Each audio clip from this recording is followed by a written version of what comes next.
우리 하나님의 말씀 요한계시록 14장에 있는 말씀을 우리 다 함께 보도록 하겠습니다.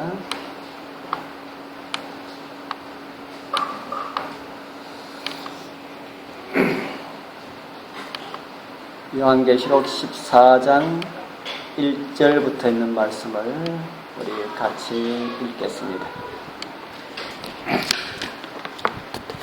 요한계시록 14장 1절부터 우리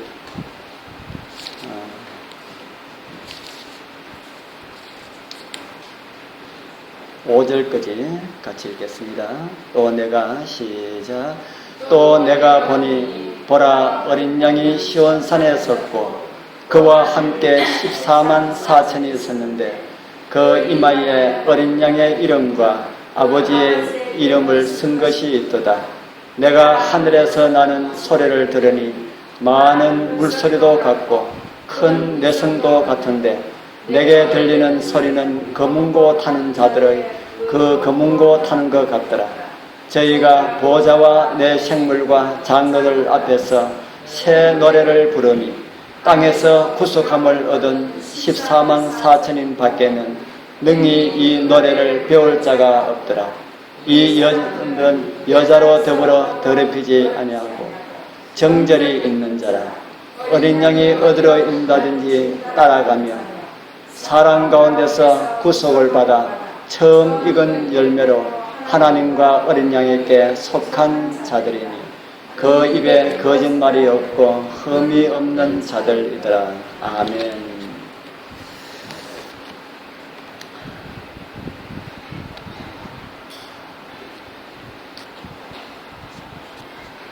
오늘은 요한계시록 14장에 있는 말씀 중에 시온산에 설 이 14만 4천인들의 특성을 살펴보면서 새 노래를 부를 사람들이라는 이런 제목으로 함께 은혜 나누길 바랍니다. 14장 1절부터 5절까지 읽었지만 제가 말씀을 살펴보니까 말씀이 좀 많이 긴 것 같아서 절반으로 줄여서 오늘 하고 다음 하고 우리 두 번에 나눠서 말씀을 드리도록 하겠습니다. 우리는 지난번에 요한계시록 13장을 통하여서 아주 엄청난 많은 것들을 보았습니다. 13장 1절에는 어떤 내용들이 있습니까? 13장 1절에는 첫 번째 짐승이 올라와서 누구를 대적하고요? 하나님을 대적하고 하나님의 백성들을 어떻게 했습니까? 하나님의 백성들을 박해하는 이런 모습을 보았습니다. 그리고 두 번째 올라온 짐승은 어린 양 같았는데 뭐처럼 말을 하더라 했습니까? 용처럼 말하는 그런 모습을 보았습니다. 그리고 용처럼 말하는 그 모습이 계시록에 어떻게 말하고 있는지로 우리는 보게 되었습니다. 그리고 그 용처럼 말하는 모습이 그 세력이 처음 짐승을 경배하게 하고 그 짐승을 위하여서 또 무엇을 만들어라고 했습니까? 우상을 만들고 그 우상에게 경배하지 아니하는 자는 몇이든지 다 죽이게 하는 하나님 백성들에게 임하게 될 엄청난 일들이 기록된 이런 내용들을 우리 함께 보게 되었습니다. 하나님의 백성들이 다 죽어 없어지지는 않을까 하는 이런 조바심이 생기게 될 것 같은 그런 말씀들이었다. 그런 상황들이 연출되는 것을 보았습니다. 그러고 난 다음에 14장이 나옵니다. 그런 가운데서도 하나님의 백성들은 죽었습니까? 살아있습니까? 하나님 백성들은 죽지 않았다. 오히려 짐승의 표를 가진 자들이나 짐승은 14장에서 보이지 않고 패하고 쓰러질 것 같았던 짐승의 표를 거절한 자들은 어린 양과 함께 시온산에서 새 노래를 부르고 있는 그런 모습을 성경은 우리에게 보여주고 있습니다. 이 광경은 정말 엄청난 그런 감동이 있는 장면이라는 생각이 듭니다. 그 이유 중에 하나는 13장이라고 하는 하나님의 백성들의 그 창조 이래 없었던 아주 무서운 그런 박해와 핍박 후에 있을 그런 장면이기 때문에 그렇다 하는 겁니다. 지금 우리의 모습들 아무것도 아닙니다. 이제 이르게 될 하나님의 백성들에게 주어질 그런 박해와 핍박도 아무것도 아닙니다. 우리 모두 결심하고 또 결심하고 어떤 일이 있어도 떨어지지 않고 믿음을 잘 지켜야 되겠다는, 그래야만이 어린 양과 함께 시온산에 설 것이다. 우리 어린 양과 함께 시온산에 서는 우리 모든 성도님들 다 되길 바랍니다. 이곳에 나오는 이 시온산은 이 땅의 시온산이 아닌 어디를 상징하는 산입니까? 하나님 앞, 하나님 보좌 앞을 상징하는 그런 말씀이다. 우리 사랑하는 성도님들, 그 시온산에 이 자리에 계시는 우리 여러분들, 그리고 저와 우리 사랑하는 가족들과 우리 사랑하는 이웃들과 함께 꼭 참여하게 되길 소원합니다. 그러기 위하여서 우리는 요한계시록 13장을 이겨야 합니다. 13장을 지내야만이 14장이 있다 하는 성경의 배열은 그냥 아무렇게나 그렇게 해놓은 것이 아닙니다.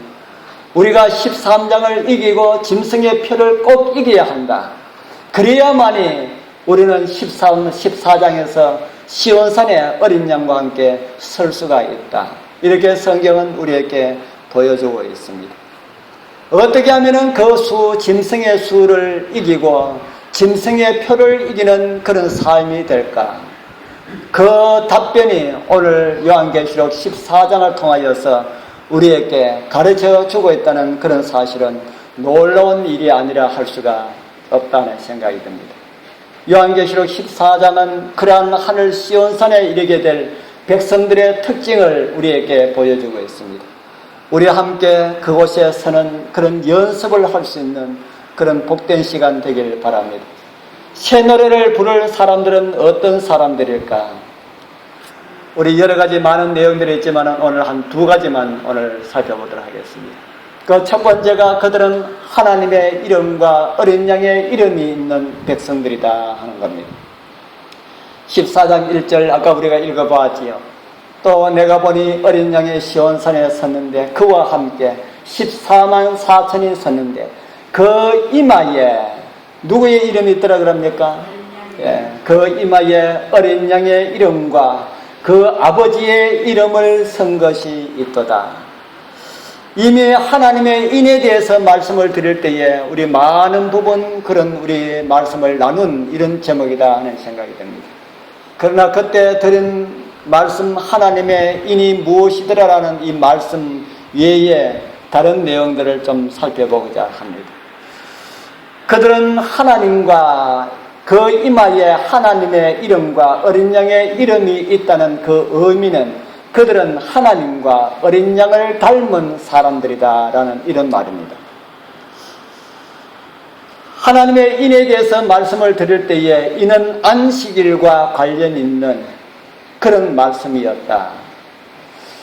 그리고 더 깊은 의미로는 하나님과 예수 그리스도의 품성을 가진 사람들이다. 이렇게 말씀을 드렸습니다.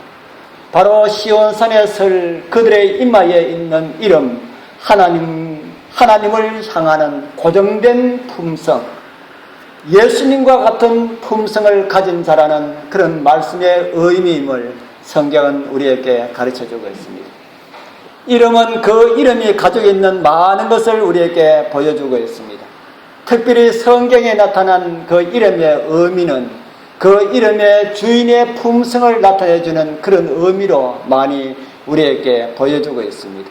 우리가 잘 아는 야곱이라는 이름의 뜻은 무엇이었다고 들었습니까? 예, 야곱은 속이는 자, 또 다르게 말하면 빼앗는 자, 또 여러 가지 많은 의미들이 있지요. 발꿈치를 잡았다라는, 그래서 이 야곱이라는 그 이름은 그렇게 아름다운 그런 이름이 아니었다. 바로 그 야곱의 그 야복강까지의 그 반평생의 그 삶을 이름에서 보여주는 그런 의미처럼 그는 속이고 빼앗고 그렇게 살았다 하는 겁니다. 그러다가 야곱이 야복강에서 하나님을 만나고 이름이 바뀌어집니다. 어떤 이름으로 바뀌어졌습니까? 이스라엘이라고 하는 그런 이름으로 바뀌게 되었죠. 속이는 자에서 어떤 이름이 되었습니까? 이스라엘은 어떤 이름입니까? 이겼다. 이겼다. 하나님과 겨루어서 이겼다. 승리자라는 그런 이름으로 바뀌게 되었다 하는 겁니다. 우리 저와 여러분들은 어떤 이름을 가지고 있습니까? 용이 마지막에 싸우기 위하여서 대적하는 그 무리들을 요한계시록 12장 마지막 절에 보면은 여자의 어떤 사람이라고 그럽니까? 여자의 남은 자손이다 라는 이런 의미로 우리에게 가르쳐 주겠습니다. 여자의 남은 자손이라고 하는 이 의미의 성경의 그 용어적인 그 의미는, 그 글자가 우리에게 가르쳐 주는 그 의미는 여자의 아들과 닮은 사람이라는 그런 의미가 있는 그런 말씀입니다. 여자의 남은 자손이라 하는 그 의미는 여자의 아들과 닮은 사람이다 라고 하는 이런 의미가 있는 말씀이다 하는 겁니다. 우리 여러분들의 이름이 다 바뀌어졌습니까? 이전에는 세상 사람이요 탐심과 욕심이 가득한 그런 이름을 가지고 있었지만은 예수님을 믿고 남은 자손들과 연합된 사람들은, 우리의 이름들은 예수님을 닮은 사람이라는 그런 이름으로 바뀌어졌다. 그 이름에 여러분들 만족하십니까? 예수님을 닮은 사람이라는 그 이름에 만족하십니까? 우리는 그렇게 비록 살지 못하지만은 그 이름을 주신 우리 하나님 얼마나 감사한지 모릅니다. 야곱이 승리자, 즉 야곱이 완전한 품성을 가지기 때문에 이스라엘이라고 하는 그런 이름을 주신 것이 아닙니다. 우리는 정말 예수님을 닮은 여자의 아들과 닮은 그런 품성을 가지고 있기 때문에 그 이름을 주신 것이 아닙니다. 그 이름을 가지고 그렇게 살다 보면은, 정말 주님을 따라서 살다 보면은 그렇게 바뀌어진 이름처럼 그렇게 될 것이라고 하나님께서 우리에게 그런 이름을 부여해 주셨다 하는 겁니다. 하나님의 이름과 어린 양의 이름이 이마에 있더라라는 이 말씀은 그들의 모습에서 하나님의 품성과 예수 그리스도의 품성이 반영되고 있다. 지금은 저와 여러분들의 모습이 그렇게 되어 있지 못하지만 우리가 여자의 남은 자손이라는 그 이름으로 세상을 살면은 우리의 모습을 통하여서 결국 주님 오실 때에는 우리의 모습을 통하여서 예수 그리스도의 품성이 반영되게 될 것이다. 우리 속에 착한 일을 시작하신 이가 그날에 어떻게 될 것이라는 말입니까? 우리를 그렇게 만들어 주실 것이다. 이 약속을 믿는 사람들이 하나님의 백성들입니다. 우리 여러분들의 모습에서 예수님의 모습을 반사하셔서 하나님께 영광 돌릴 수 있는 이런 삶의 은혜가 함께하길 바랍니다. 그리고 어린 양이 시온산에 설 때에 그와 함께 그 자리에 꼭 참여하게 되길 바랍니다. 두 번째로 이마에 하나님의 이름과 어린 양의 이름이 있다는 그 의미는 그들은 하나님의 소유가 되었다라는 이런 의미입니다. 말라기 3장 17절에 있는 말씀을 함께 보도록 하겠습니다. 만군의, 우리 같이 읽겠습니다. 시작. 만군의 여호와가 이르노라.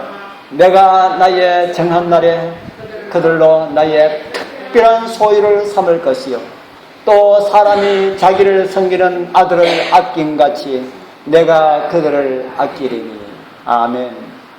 이러한 하나님의 소유로 인치심을 하는 날, 하나님의 것이 되었다는 것을 나타내는 표가 있다고 성경은 우리에게 말씀을 해주고 있습니다. 하나님의 소유가 된 사실이 감사한 일입니까? 똑같은 물건인데도 누가 소유하느냐에 따라서 그 값어치는 엄청나게 달라진다는 사실을 우리는 알고 있다. 똑같은 물건이지만은 가지고 있는 사람이 누구냐에 따라서 그 값어치가 달라진다 하는 겁니다. 다 같은 하나님의 창조물이지만은 하나님을 떠나서 사단에게 속한다면은 영원한 멸망만을 기다리고 있을 것인데, 그러나 우리가 하나님께 속한 자가 된다면 하나님의 그 영원성을 우리에게 나누어 주신다는 사실을 우리는 믿고 있습니다. 이런 사실들을 알고 있는 우리를 성령은 가만히 앉아서 있질 못합니다. 어떻게 하십니까?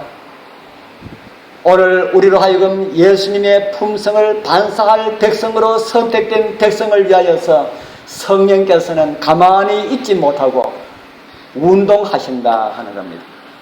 저는 때로 운동하기 위하여서 이 앞에 있는 이 바위공원을 아주 빠른 걸음으로 뛰다시피 이렇게 두 바퀴를 돕니다. 한 바퀴 도는데 15분 걸리는데 두 바퀴 도니까 딱 30분 정도 이렇게 걸리더라고요. 그리고 두 번째 돌 때는 산에 올랐다고 그냥 내려올 수가 없어서 그 바위산 꼭대기 밑에 또 그런 돌이 있습니다. 아주 자리가 좋아요. 그래서 그 밑에 내려가서 보면은 저 율하와 팔판말 제외하고는 모든 장류가 다 보입니다. 그래서 그 바위 앞에 가면은 바위를 붙들고 잠깐 기도를 드립니다. 하나님이시여, 이 장류에 15만이 살고 있습니다. 그렇게 생각하면서 장류를 보면은 참 눈물만 나와요. 이 15만이 있는데 이들에게 복음이 전해져야 되는데 참 우리가 감당하지 못하고, 그래서 하나님이시여, 하나님의 능력으로 이들을 구원하여 주소서, 이런 기도밖에 드리지를 못합니다. 우리는 연약하여서 감당할 수가 없습니다. 아버지시여, 아버지의 능력으로 이 15만을 구원하여 주옵소서. 우리 하나님께서 그 기도를 언제 어떻게 들어주실지 모르지만 하나님께서 들어주시리라 믿습니다. 하나님께서 하라고 하셨으니까 밀어도 꼼짝하지 않는 그 바위를 또 밀고 또 밀지만은 꼼짝하지 않았어. 언제 그런 이야기를 하면 들었지. 하나님이시여, 아무리 밀어도 꼼짝하지 않는 바위, 이제 내일부터는 그만 밀겠습니다. 그렇게 하니까 하나님께서 말씀하시기를, 내가 그 바위를 밀으라 했지 언제 그 바위를 떨어뜨리라 했느냐. 하나님께서 이 15만 인구들에게 우리가 복음을 전하면 됩니다. 그들을 이끌어다가 교회에 앉추라고 말씀하지 않았다.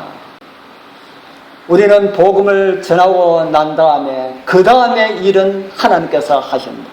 성령께서 그들을 구원하기 위해서 때가 되면은 하나님 앞으로 인도해 주실 거라 하는 그런 생각을 하게 됩니다.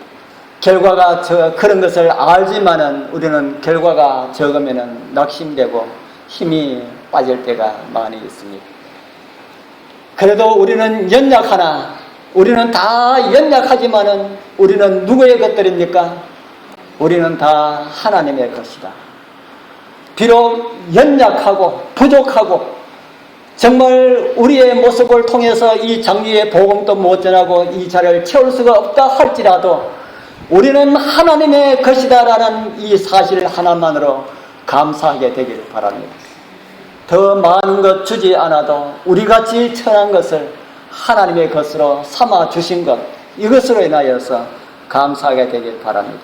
그리고 말씀 안에서 더 충성하시기를 바랍니다. 이제 시온산에 설 사람들의 두 번째 특징입니다. 그 두 번째 특징은 새 노래를 부를 사람들이다. 이 지구상에 아무도 부르지 못하고 배울 수도 없는 그런 노래를 나 혼자만 알고 있다면, 그것도 음률도 좋고 들으면 감동이 되는 그런 노래를 가지고 있다면 어떻겠습니까?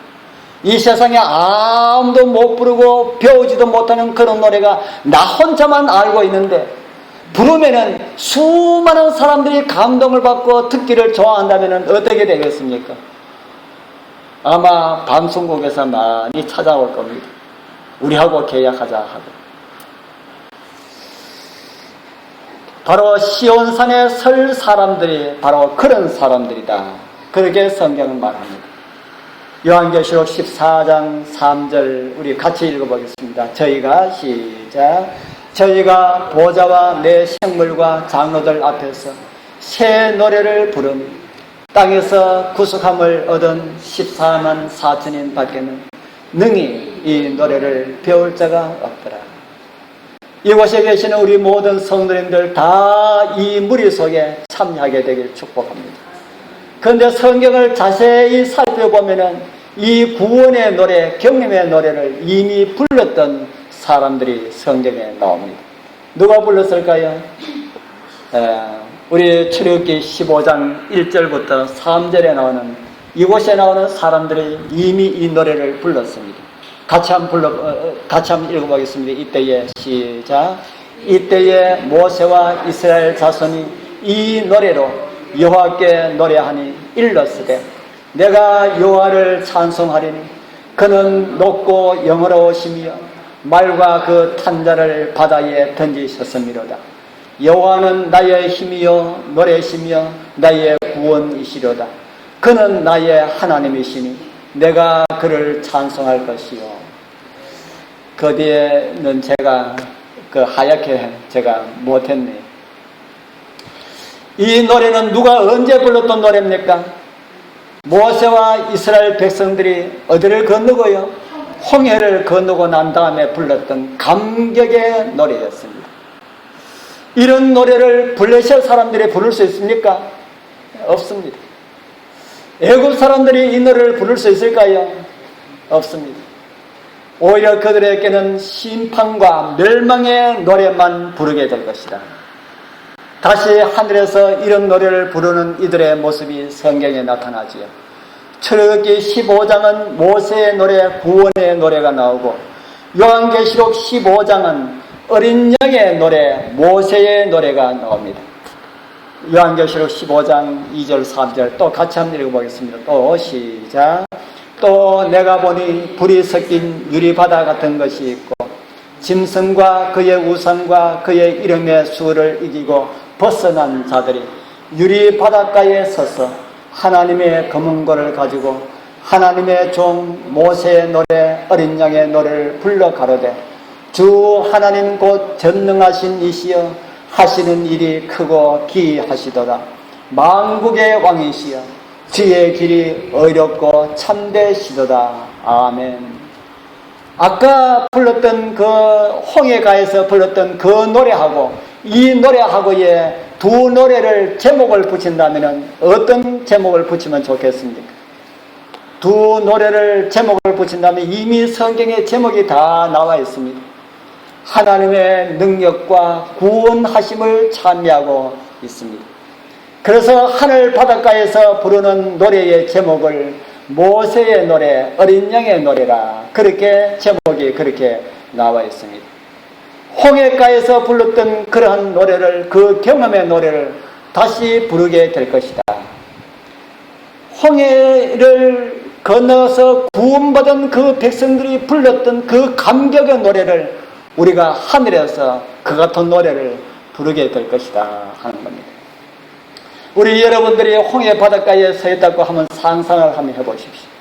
뒤에는 죽이기 위하여서 또는 노예를 삼기 위하여서 애국 군인이 축제해 오고 앞에는 더 이상 나가면은 죽음이 있는 그런 바다가 있고 사면에는 언덕으로 되어 있고 갈 수가 없습니다.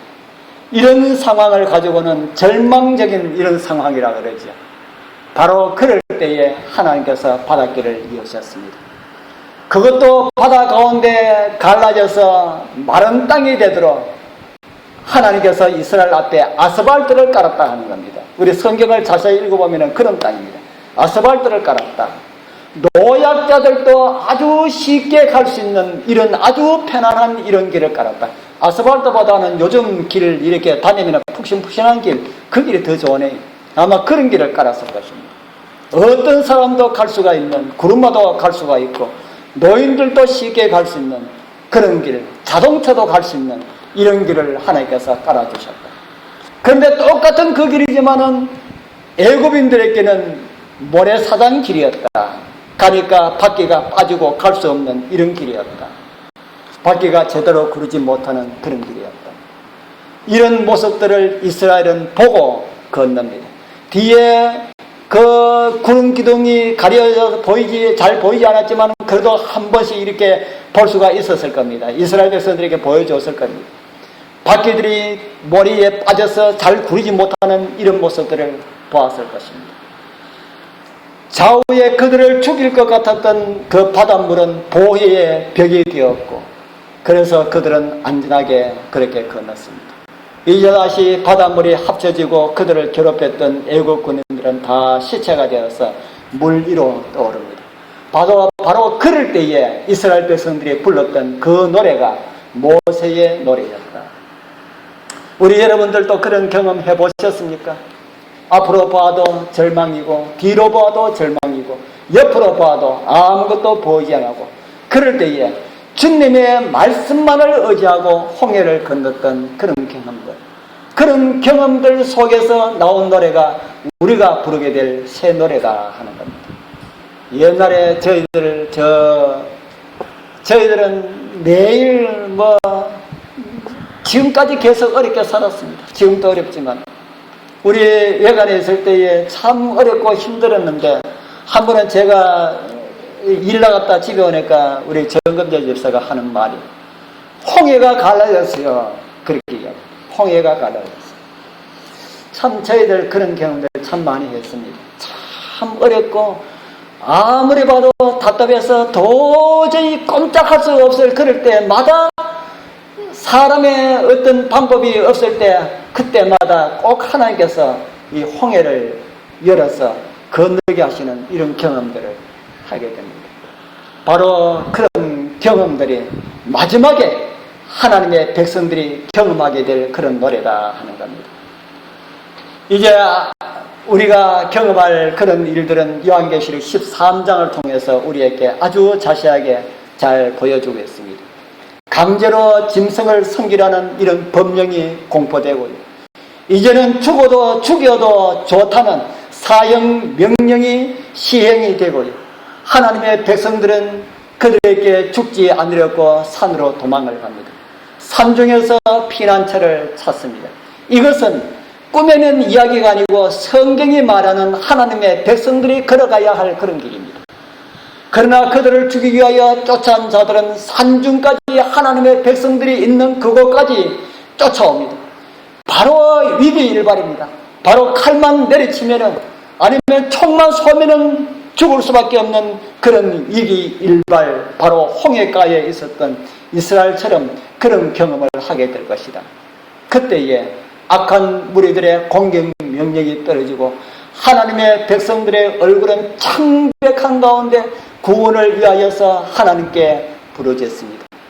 바로 그때 그들 앞에 있었던 구름 기둥이 이스라엘과 애국 군인을 갈랐던 것처럼 어두움이 온 땅을 덮게 될 것이라고 그렇게 예언의 선물은 우리에게 보여주고 있습니다.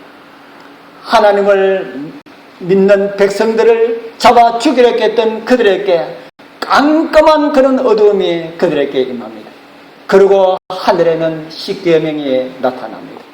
그리고 우레의 소리와 같은 소리로 주님 오시는 그 시간을 하나님 믿는 백성들에게만 알 수 있도록 그렇게 전해줍니다. 그때에 이단을 죽이기 위하여서 이단을 죽여야만이 평화가 온다고 하나님의 계명을 지키는 무리들을 도륙하려고 모인 그 백성들의 표정이 어떻게 될까? 악인들의 칼날은 자신들의 지도자들에게 향하게 될 것이다 하는 사실들은 우리가 잘 알고 있습니다. 바로 그들 그 극적인 순간에 구원함을 받은 그들이 하늘에서 부르게 될 그 노래가 새 노래다 하는 것입니다.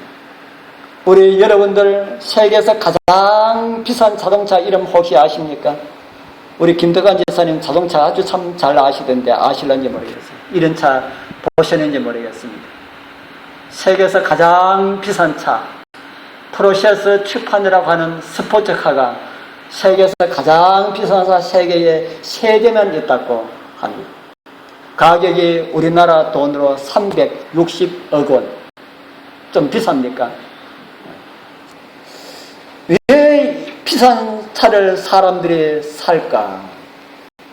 제가 이 차를 가만 보니까 스포츠카인데, 스포츠카는 어떻게 해야 사람들이 좋아하겠습니까? 견고하고 안전하고, 제가 이 차 보니까 타고 가다가 뒹굴어도 운전수 안 죽겠더라고요. 뒤에서 차가 들어박아도 괜찮겠더라고요. 그래서만 비싼 것이 아닙니다. 비싼 이유는 이 지구상에 세대밖에 뿐이다 하는 거기에 이 비싼 이유가 있습니다. 성능도 좋고 디자인도 한몫하지만 그보다 더 중요한 것은 이 지구상에 세대밖에 뿐이다 하는 겁니다. 하늘에서 새 노래를 부를 사람도 이와 같다 하는 생각이 들어서 제가 이 차를 올려놨습니다. 우주의 수많은 거민들, 바닷가의 모래알보다 더 많은 사람들이, 우주에 그렇게 사람들이 많이 살고 있지만은 예수님 오실 때에 구원받은 14만 4천인 그들은 정말 희귀한 희귀 종족들이다 하는 겁니다. 하늘에서 새 노래를 부를 사람들 그 차처럼 우주의 거민들과 전혀 다른 그런 사람들이다 하는 겁니다. 사도 요한이 볼 때에 구원받은 하늘 유리바닷가에 설 사람들을 보니까 특별한 그런 사람처럼 보였습니다. 우주의 많은 사람하고 다르게 보였다 하는 겁니다. 사람들은 다 똑같은데 오히려 그들은 죄도 경험하지 못하고 더 나은 사람들인데 그들보다 14만 4천인들은 좀 다르게 그렇게 보였다는 겁니다. 그들은 죄 가운데서 구속함을 받은 처음 익은 열매로서 가치로 말하면은 어린 양의 피로 구속함을 받았기 때문에 어떤 가치도 우주에서는 그보다 더 이상의 가치도 부여할 수가 없다. 우주에서 최고의 가치로 부여된 그런 족속들이다 하는 겁니다. 그들 모양새도 좋았습니다. 우주의 최고의 디자이너 주 예수께서 십자가로 수놓아서 조각하신 주님의 형상들로 모양새도 아주 좋았다 하는 겁니다. 그런 사람들 그 입으로 어린 양의 노래를 부르니까 아무도 배울 수가 없는 그런 노래를 그들은 가지고 있었다. 바로 그들만이 부를 수밖에 없는 경험의 노래, 구원의 노래이기 때문에 더 그렇다는 겁니다.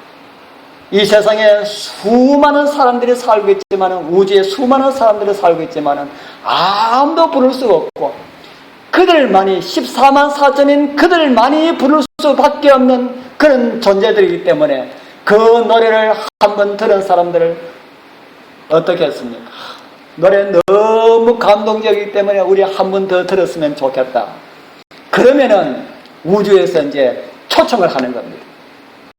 정금재 집사 이 땅에서는 목소리가 안 좋다고 노래 부르는 것이 그렇게 잘 부르는 것이 소원인데 우주에서는 이제 초청 받아가지고 이제 바빠가지고 스케줄 잡기가 바쁩니다. 안식일마다 다른 날은 못 갑니다. 다른 날은 이곳에서 우리 행복을 좀 누려야지요. 그러면은 다음 안식일 오십시오. 이러면은 안식일 그 스케줄 잡기가 바쁘다는 겁니다.